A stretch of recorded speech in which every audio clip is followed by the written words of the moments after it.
नमस्कार मित्रों। 2024 के लिए तमाम भविष्यवाणियां लोग गलत कर रहे हैं।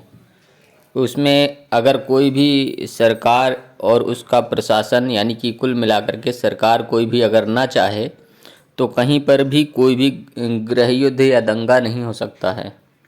2024 के लोकसभा चुनावों को लेकर के किसी भी तरह का कोई भी माहौल बने, सरकार बनवाए, वह बात अलग हो जाती है। लेकिन 2024 में भारत की दृष्टि से कोई बड़ा खतरा नहीं नज़र आता है। 2024 में तीसरे विश्व युद्ध का बड़ा खतरा ज़रूर है, जो कि क्रिश्चियन बनाम मुस्लिम होगा। यानी कि मिडिल ईस्ट का जो युद्ध चल रहा है वह युद्ध बढ़ेगा। चाइना को अलग किसी युद्ध में मार्च 2024 में उलझाया जा सकता है। इसकी भविष्यवाणी मैंने पहले कही है। अगर चाइना अमेरिका से कोई सही सेटअप बना लेता है तो बात अलग है। चाइना और रूस से समर्थित डोनाल्ड ट्रंप अगर वहाँ पर राष्ट्रपति बन जाते हैं 2024 के इलेक्शन में, तो उसके बाद पूरे वैश्विक स्तर पर जो युद्ध चल रहे हैं उनमें सब में जो है बचत हो सकती है, युद्ध रुक सकते हैं। लेकिन डोनाल्ड ट्रंप नाटो की धज्जियां उड़ा देंगे और सभी नाटो देशों से, जो उन्होंने कहा है कि अगर अपनी जीडीपी का 2% नाटो देश नहीं देंगे तो रूस से युद्ध लड़ा देंगे। और नाटो के नियमों का पालन न करने के कारण जो है अन्य नाटो देश उस देश का समर्थन नहीं करेंगे, उस देश के साथ युद्ध में शामिल नहीं होंगे। जो इस तरह का माहौल डोनाल्ड ट्रंप बना रहे हैं, इससे वो 2024 का चुनाव जीतना चाहते हैं और पुनः राष्ट्रपति बनना चाहते हैं।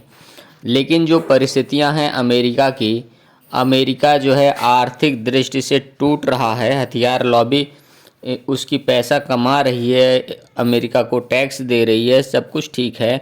लेकिन यूक्रेन के युद्ध में यूक्रेन को समर्थन करने में, इजराइल के युद्ध में इजराइल को समर्थन करने में जिस तरह से अमेरिका की अर्थव्यवस्था टूटी है, उसके आधार पर डोनाल्ड ट्रंप जो है यह दिखाना चाहते हैं कि सभी नाटो देशों से उनकी जीडीपी का 2% का जो नाटो टैक्स है उसकी वसूली करते हुए वो अपने देश की और हथियार लॉबी की आर्थिक स्थिति को मजबूत करेंगे और इस आधार पर वो चुनाव जीतना चाहते हैं।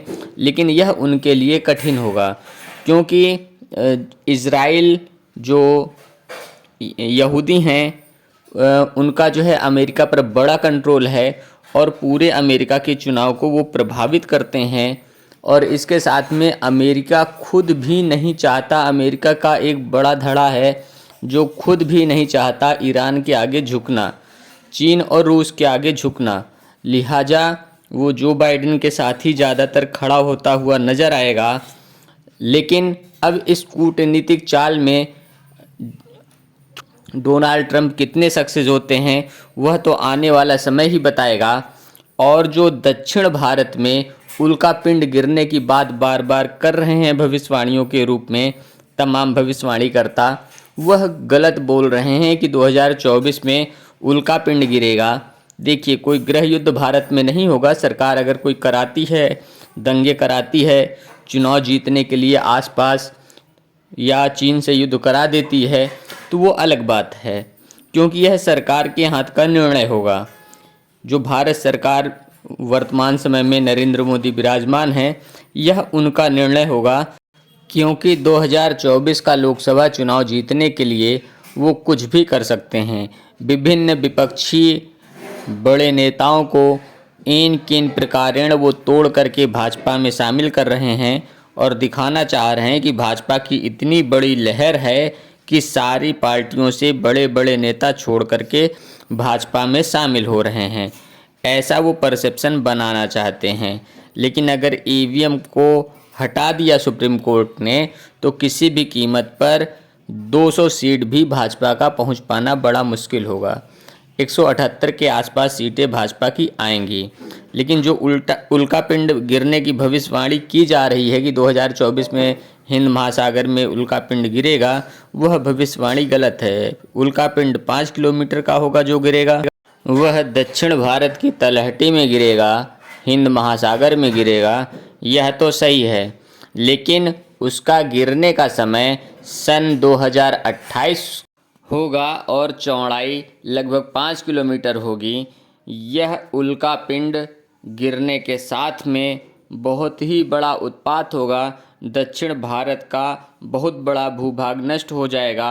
2024 का चुनाव डोनाल्ड ट्रंप हथियार लावी की बदौलत रूस और चीन की सहायता से जीतना चाहते हैं, जबकि भारत का लोकसभा चुनाव नरेंद्र मोदी ईवीएम के द्वारा और दंगे और गृहयुद्ध के माध्यम से जीतना चाहते हैं।